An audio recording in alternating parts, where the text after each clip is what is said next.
It began as a dream for William Hood Dunwoody. That became his legacy. For 100 years, Dunwoody College of Technology has changed people's lives, met the needs of Minnesota industry and business, and built the infrastructure that makes the Twin Cities the thriving place it is today. Since the school first opened its doors in 1914, Dunwoody has stayed true to its founder's vision, which was to provide for all time a place where youth without distinction on account of race, color, or religious prejudice may learn the useful trades and crafts and thereby fit themselves for the better performance of life's duties. This was a radical idea for the time. Upholding this mission over the years has required the efforts of many people, faculty, staff, alumni, and friends of the college. The end result of their hard work can be measured by the fact that Dunwoody graduates stand above the rest, and their personal and professional accomplishments define what is known as the Dunwoody difference. They are the legacy of this unique institution that all began as a dream.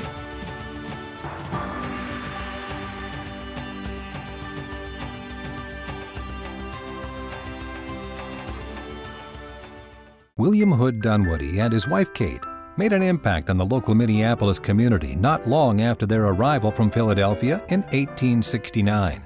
William had already established himself in the milling industry out east, and did so once again, eventually becoming one of the partners of the Washburn-Crosby Company, which later evolved into General Mills. William was also active in banking to fund his many business investments and entrepreneurial ventures. For example, after being the first major depositor at Northwestern National Bank, which later became Wells Fargo, he went on to become its director and president. Kate Dunwoody made a lasting impact on the Minneapolis community, particularly through her charitable work.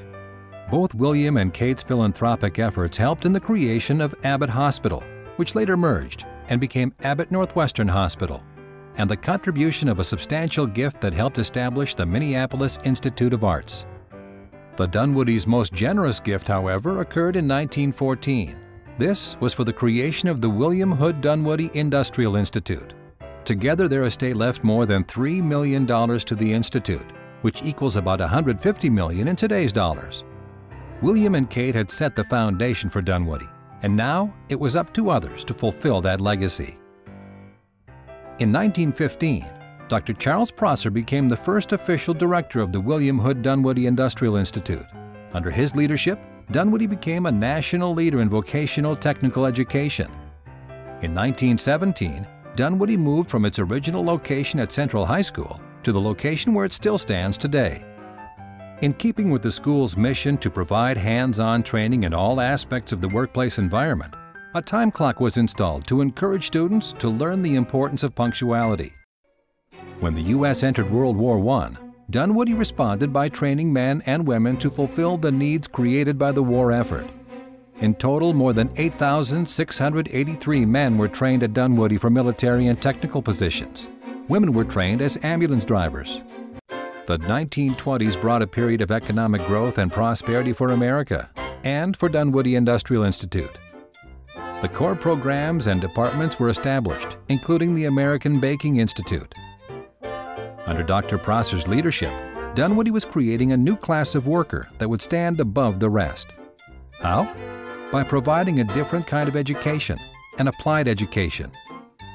The core features of applied education were training should be hands-on and offered in settings that replicate actual work environments. Instructors should be pulled from industry and be masters of skills they would teach, and would model a strong work ethic and sense of integrity. And finally, the type of training offered students should be determined in collaboration with industry. These educational principles, which comprise the foundation of the Dunwoody difference, increased graduates' earning power and made them valuable to employers. The business community quickly grew to see Dunwoody as a valuable partner. After the stock market crash in 1929, this partnership also helped secure Dunwoody's future. Faced with budget shortfalls during this economic crisis, Dunwoody began to ask business partners and suppliers to donate and lend equipment for the training of students who could become their future employees, a practice that continues to this day. During the Great Depression, the Dunwoody difference helped secure the futures of its graduates, even when unemployment and underemployment in the United States reached close to 50%.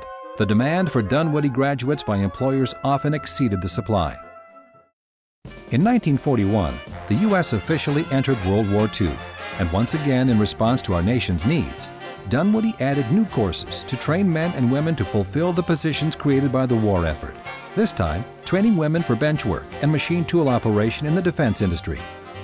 World War II lifted the nation out of the Great Depression, and after the war, America began to experience an unprecedented economic boom. So did Dunwoody. The 1944 Servicemen's Readjustment Act brought thousands of veterans to campus, all of whom were eager to receive the training they would need to enter the civilian workforce. During the same time period, with the help of major grants from the Ford Foundation and the U.S. Agency for International Development, Dunwoody expanded to establish technical schools and programs overseas. As a result, Dunwoody became an international model of vocational education in more than 30 countries over the next 30 years. In 1972, in keeping with the times and directly in response to the request of a dedicated female automotive student, Dunwoody's Board of Trustees changed its males-only policy and opened up enrollment in the day school to women.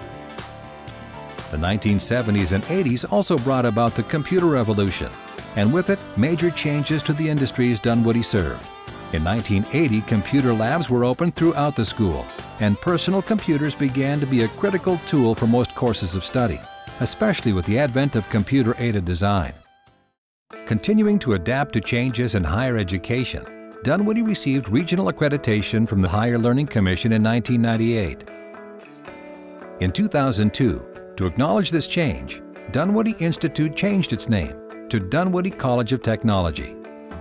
In 2006, the college launched its first four-year bachelor's degree program in applied management. This was subsequently followed by the launch of bachelor's degree programs in interior design, industrial engineering technology, construction management, computer systems analysis, and most recently, architecture.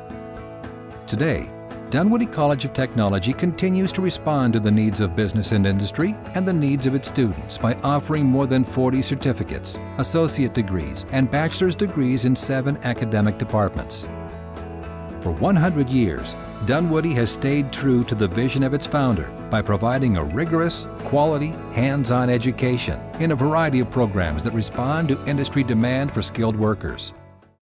Upholding this mission over the years has required the efforts of many people, faculty, staff, alumni, and friends of the college.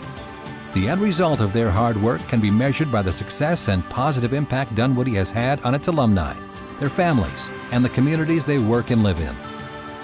Dunwoody graduates stand above the rest, and their hands-on training, strong work ethic, and sense of integrity define what is known as the Dunwoody difference. They have become the best in their field, the best technicians, the most capable managers, the innovative leaders and entrepreneurs. They have launched, grown, and led numerous companies. From small firms and shops to multinational corporations, they have shaped the industries they serve, the way we live, travel, and work. The very skyline of the Twin Cities. Dunwoody graduates know how to get things done. They design things. They fix things. They make things work. They are William and Kate's legacy. And the legacy continues.